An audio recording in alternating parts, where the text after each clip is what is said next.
बात जब खरेपन की यानी प्योरिटी की आती है तो उदाहरण सोने का ही आता है।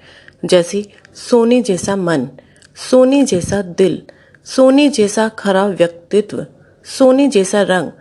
और बात रंग और चमक की हो तो भी सोने की ही आती है। सोने जैसा खरा यानी प्योर। सोना सिर्फ एक मेटल ही नहीं है, सोना हमारी भावनाओं से भी जुड़ा है।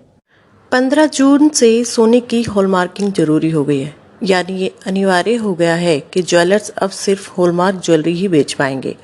ये ग्राहकों के लिए खुशी की बात है, क्योंकि जब भी बात गोल्ड सोना खरीदने की होती है तो बात होती है कि वे कितना खरा है, कितने कैरेट का है। उसी के हिसाब से दाम तय होता है। इसमें प्रॉब्लम ये आती है कि ज्वेलर्स कम कैरेट की गोल्ड की ज्वेलरी को ज़्यादा की बताकर ज़्यादा दाम वसूलते हैं। जैसे कि मान लीजिए आपने 22 कैरेट की ज्वेलरी ली, ठीक है, और आपने 22 कैरेट ज्वेलरी के हिसाब से पैसे दिए, लेकिन बाद में आपको पता लगता है कि वो 18 कैरेट की ज्वेलरी है।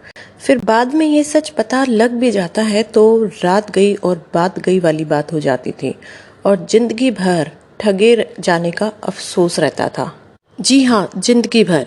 जिंदगी भर क्यों? क्योंकि गोल्ड सोना सभी की पूरी लाइफ में बहुत ही महत्वपूर्ण है। बच्चे के जन्म से लेकर मृत्यु तक सोने का महत्व है। बच्चे का जन्म हो तो बच्चे और उसकी माँ के लिए सोने की ज्वेलरी दादी, नानी, बुआ, मामा अपने सामर्थ्य के अनुसार गिफ्ट करते हैं। ऐसा ज़रूरी नहीं है, डिपेंड करता है कोई कितना समर्थ है। फिर शादी, जन्मदिन और कोई त्योहार हो या खुशी का मौका हो तो सोना खरीदा जाता है। जैसे कि हमारे भारत में धनतेरस, जो कि दिवाली के एक दिन पहले आता है, उस दिन सोना खरीदना बहुत ही शुभ माना जाता है। जिसके पास जितना अधिक सोना वो उतना ही धनवान।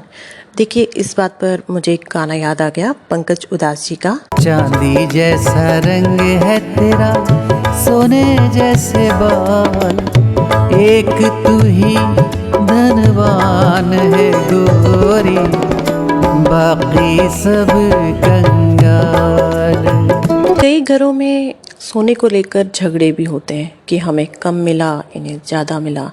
माफ़ करना, बोलते हुए अच्छा नहीं लग रहा। फिर भी कई घरों में किसी बुजुर्ग की मौत होती है, खासकर किसी बुजुर्ग महिला की मौत होती है, तो सबसे पहले बात और झगड़ा सोने के बंटवारे को लेकर ही होता है।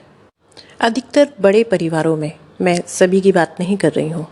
आगे बढ़ते हैं और बात करते हैं जो न्यूज़ है। आप सभी जानते हैं कि 15 जून से नए नियम लागू हो गए हैं, यानी कोई भी ज्वेलर्स बिना हॉल मार्किंग के गहने नहीं बेच पाएगा।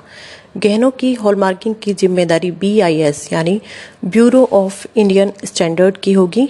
सोने के सिक्के, बार या ज्वेलरी हो, उस पर हॉलमार्किंग के साथ BIS का लोगो होना जरूरी होगा। यानी आपका सोना अगर 22 कैरेट का है तो उस पर 22K या फिर 916 अंकित होगा। साथ ही ज्वेलर्स का कोड और ईयर ऑफ मेकिंग भी अंकित होगा। इसके साथ आपको पक्का बिल भी मिलेगा, यानी अब कच्चा बिल नहीं चलेगा। और यदि कोई ज्वेलर इस नियम को तोड़ता है तो 1 लाख से लेकर ज्वेलरी की 5 गुना तक की कीमत का जुर्माने का प्रावधान है और 1 साल की सजा भी हो सकती है। चिंता का विषय ये है कि जो हमारे पास पुरानी ज्वेलरी है, जो हॉल मार्किंग नहीं है, उसका क्या होगा। ये इस पर भी हम बात करेंगे, लेकिन इससे पहले आपको बता दें कि आपकी ज्वेलरी कितनी प्योर है, कितने कैरेट की है, ये आपको कैसे पता चलेगा। इसकी पहचान करना बड़ा ही आसान है। देखिए, अगर आपकी ज्वेलरी के ऊपर BIS के लोगो, जो तिकोना एक ट्रायंगल लोगो है उनका, उस लोगो के साथ में आपके ज्वेलर्स का लोगो होगा, ईयर ऑफ मेकिंग अंकित होगा, प्लस कितने कैरेट का गोल्ड है। 22 कैरेट का होगा तो 22K या 916 लिखा होगा। 916 का मतलब है कि वह गोल्ड 91.65% शुद्ध है। और अगर 18 कैरेट का गोल्ड होता है तो उस पर 750 अंकित होगा, 750। 750 का मतलब है कि वो गोल्ड 75% शुद्ध है। 14 कैरेट का होगा तो उस पर लिखा होगा 585, यानी वो 58.5% गोल्ड शुद्ध है। अब बात करते हैं कि जो आप आपका पुराना गोल्ड है जो कि आपको उपहार में मिले हैं, उनका क्या होगा, क्योंकि उन पे तो हॉलमार्किंग नहीं है। उसके लिए भी एक सॉल्यूशन निकाला है गवर्नमेंट ने। वो सॉल्यूशन ये है कि आप अपने ज्वेलर्स के पास जाकर उसकी हॉलमार्किंग करा सकते हैं या फिर उसे बेचकर नया गोल्ड ले सकते हैं जो कि हॉलमार्किंग होगा। उसे बेचने पर भी आपको वही दाम मिलेगा जितनी उस गोल्ड की कीमत है। इसलिए इसमें घबराने की कोई बात नहीं है और रुकिए, जल्दबाजी मत कीजिएगा। आपको बता दें कि हमारे देश में करीब 4.5 लाख ज्वेलर्स हैं, जिनमें से कुछ ज्वेलर्स ही BIS सर्टिफाइड हैं। इसका मतलब सभी के पास BIS सर्टिफिकेशन नहीं है और वो हॉलमार्क नहीं दे सकते। इन्हीं सभी ज्वेलर्स को अभी BIS सर्टिफिकेट लेने में टाइम लगेगा और अभी इतने हॉलमार्क सेंटर भी नहीं है, इसलिए आपको जल्दबाजी नहीं करनी है, आपके पास बहुत टाइम है। दूसरा, आपको ये भी बता दें कि अगर आप अपनी पुरानी ज्वेलरी को हॉलमार्क कराना चाहते हैं तो उसकी कॉस्ट कितनी आएगी। उसकी कॉस्ट सिर्फ 35 रुपये प्रति पीस आएगी।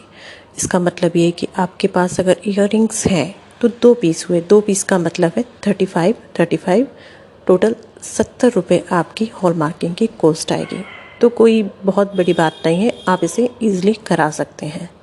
अगर आप जानना चाहते हैं कि सोना कैसे प्योर होता है, सोना कैसे तब कर प्योर होता है, उसे कितनी स्टेज से गुजरना पड़ता है, तो इसके लिए ही मैं एक लिंक शेयर करती हूँ। उस पर जाकर आप इस पर पूरा वीडियो देख सकते हैं और ब्लॉग भी पढ़ सकते हैं।